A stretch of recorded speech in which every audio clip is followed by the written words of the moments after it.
같이 보실 말씀은 사무엘상 25장 1절로 13절까지의 말씀입니다. 한 목소리로 합독하시겠습니다. 사무엘이 죽음에 온 이스라엘 무리가 모여 그를 두고 슬피 울며 라마 그의 집에서 그를 장사한지라. 다윗이 일어나 바란 광야로 내려가니라. 마온에 한 사람이 있는데 그의 생업이 갈멜에 있고 심히 부하여 양이 3,000마리요 염소가 1,000마리이므로 그가 갈멜에서 그의 양털을 깎고 있었으니 그 사람의 이름은 나발이요 그의 아내의 이름은 아비가일이라.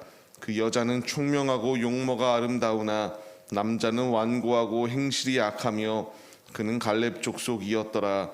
다윗이 나발이 자기 양털을 깎는 다음을 광야에서 들은지라. 다윗이 이에 소년 10명을 보내며 그 소년들에게 이르되 너희는 갈멜로 올라가 나발에게 이르러 내 이름으로 그에게 문안하고 그 부하게 사는 자에게 이르기를 너는 평강하라. 내 집도 평강하라. 내 소유의 모든 것도 평강하라. 내게 양털 깎는 자들이 있다 함을 이제 내가 들었노라. 내 목자들이 우리와 함께 있었으나 우리가 그들을 해하지 아니하였고 그들이 갈멜에 있는 동안에 그들의 것을 하나도 잃지 아니하였나니 내 소년들에게 물으면 그들이 내게 말하리라. 그런즉 내 소년들이 내게 은혜를 얻게 하라. 우리가 좋은 날에 왔은즉 내 손에 있는 대로 내 종들과 내 아들 다윗에게 주기를 원하노라 하더라 하라. 다윗의 소년들이 가서 다윗의 이름으로 이 모든 말을 나발에게 말하기를 마침에 나발이 다윗의 사환들에게 대답하여 이르되 다윗은 누구며 이새의 아들은 누구냐. 요즘에 각기 주인에게서 억지로 떠나는 종이 많도다. 내가 어찌 내 떡과 물과 내 양털 깎는 자를 위하여 잡은 고기를 가져다가 어디서 왔는지도 알지 못하는 자들에게 주겠느냐 한지라. 이에 다윗의 소년들이 돌아가 자기 길로 행하여 돌아와 이 모든 말을 그에게 전하매 다윗이 자기 사람들에게 이르되 너희는 각기 칼을 차라 하니 각기 칼을 차매 다윗도 자기 칼을 차고 400명 가량은 데리고 올라가고 200명은 소유물 곁에 있게 하니라. 아멘. 할렐루야. 오늘도 예배의 자리 가운데 모이신 성도님들 주님의 이름으로 환영하고 축복합니다. 오늘 같이 나눌 말씀의 제목은 욕심은 우리의 발목을 잡습니다라는 말씀의 제목 가운데서 은혜를 나누도록 하겠습니다. 사람이 욕심이라는 것이 있게 되면요, 내가 얼마만큼 가지고 있는지 그것은 중요하지 않습니다. 내가 가지고 내가 누리고 있는 것이 부족하게 느껴져서 더욱더 많은 것을 차지하기 위하여 악착같이 열심을 다하는 모습이, 잘못된 열심 가운데에 잘못된 행동을 하는 것이 이렇게 욕심 가운데 가득 찬 자들의 모습입니다.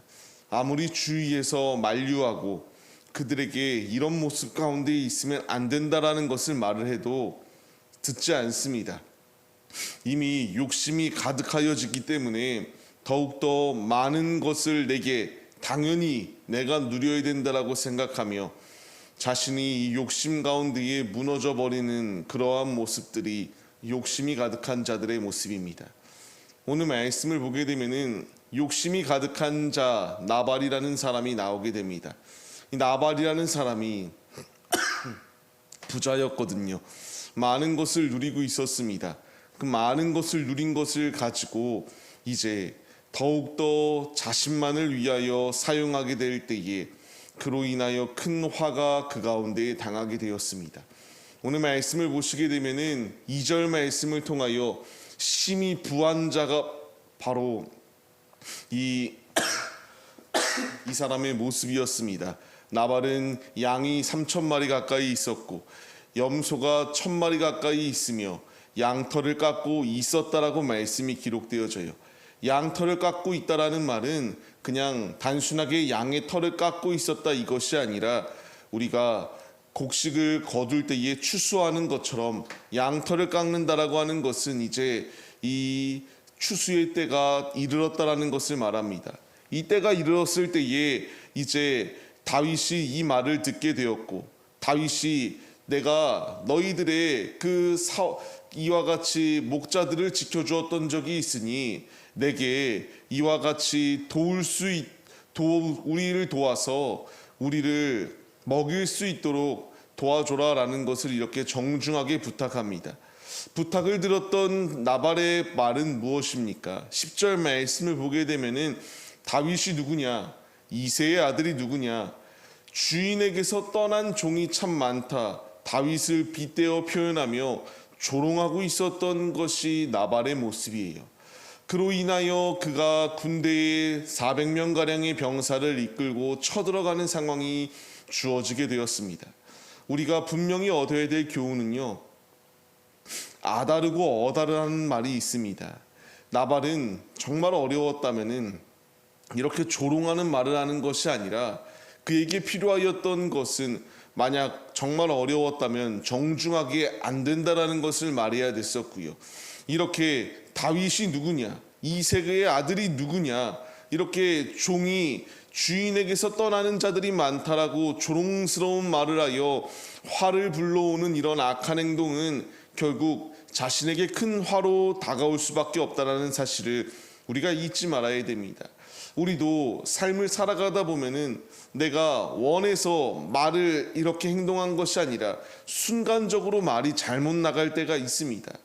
나발이 말을 잘못하여 결국 이렇게 진멸당하는 자리 가운데 놓여 있게 되지 않습니까? 우리가 말을 함부로 할 때에 주어질 것은 결코 좋은 것보다 나쁜 것이 훨씬 더 많다라는 사실을 우리가 잊지 말아야 됩니다. 입에 재갈을 물리라고 말씀하시는 주님, 우리는 날마다 우리의 입을 무겁게 해야 되고요, 가벼이 나의 입을 마음대로 놀려서 화가 다가오지 아니할 수 있도록 우리는 주의해야 됩니다. 잠언서의 말씀을 보게 되면은 교만은 패망의 선봉이다라고 말씀하시고요, 거만한 마음은 넘어짐의 앞잡이이다라는 것을 분명히 말합니다. 나발은 교만하였습니다. 거만한 마음이 있었습니다. 내가 재물이 많기 때문에 다윗이 누구냐라고 조롱스러운 말을 할 정도로 자신의 힘을 의지하였던 자입니다. 교만한 자는 결국 쓰러지고 죽을 수밖에 없습니다. 우리가 이 말씀의 교훈을 얻어서 나의 입을 함부로 놀려 교만한 자리 가운데 거함으로 넘어지는 자리가 아니라 오직 겸손한 마음으로 나를 낮추고 겸손히 주님의 뜻을 간구하며 나의 입에 재갈을 물려 마음대로 말을 하지 아니하므로 우리가 곤경에 빠지지 아니할 수 있도록 지혜로이 삶을 살아내는 우리의 모습이 되시기를 소망합니다. 나발이 또한 이렇게 당당할 수 있었던 이유는 무엇입니까? 내가 재물이 있기 때문이었습니다. 이 재물이 있으면 나는 무엇이든 할 수 있다라고 생각하였던 모습이 나발의 모습이에요. 그러나 분명히 알아야 될 사실은 그 재물이 자신을 지켜주지 못한다라는 사실을 그는 알지 못하였습니다. 예수님에게 찾아왔던 부자 청년이 있습니다. 영생을 얻기 위해 무엇을 해야 되냐라는 것을 물었던 예수님이 말씀하신 모든 말씀을 다 지켰다라고 말씀하실 때에 예수님은 너는 다 잘 지켰다. 이제 하나 더 지켜야 되는데 너의 재물을 다 팔아 어려운 자들에게 주고 나를 따르라는 말씀을 하셨습니다. 이 말을 하였을 때에 그 부자 청년은 근심하며 돌아가고 맙니다. 예수님을 따르지 아니하고 떠나버렸던 그 청년에게 주어질 것은 구원이 아니라 이제 영원한 심판의 자리 가운데 주어질 수밖에 없었던 것이 그의 모습임을 우리가 깨달아야 됩니다. 누가복음의 말씀을 봐서도요, 예수님이 말씀하시는 것이 무엇이냐면 모든 탐심을 물리치라고 말씀하세요. 사람이 넉넉히 가지고 있는 그 소유물 가운데에 그에게 힘이 있다라고 말씀하시지 않습니다. 탐심을 주의하라고 말씀하시는 분명한 이유가 무엇이냐? 많이 쌓고 그 재물을 축적하였다 할지라도 그 가운데에서 하나님이 걷어가 버리시면은 아무 의미 없는 것에 불과하다라는 것을 분명히 말씀하세요. 나발은 재물이 자신을 지켜줄 것이라고 생각하였습니다. 그러나 교만한 자리 가운데에 조롱하는 소리를 들었던 다윗이 군사를 이끌고 쳐들어오는 상황이 주어지게 되니까 그는 놀라서 죽어버리는 상황 가운데 놓여 있지 않습니까? 재물은 이와 같이 자신을 구원할 수 있는 것이 아니라 그냥 내가 삶을 살아가는 데에 있어서 필요한 도구에 불과하다라는 것을 분명하게 말씀하십니다. 이제 우리가 이 말씀의 교훈을 얻어야 됩니다.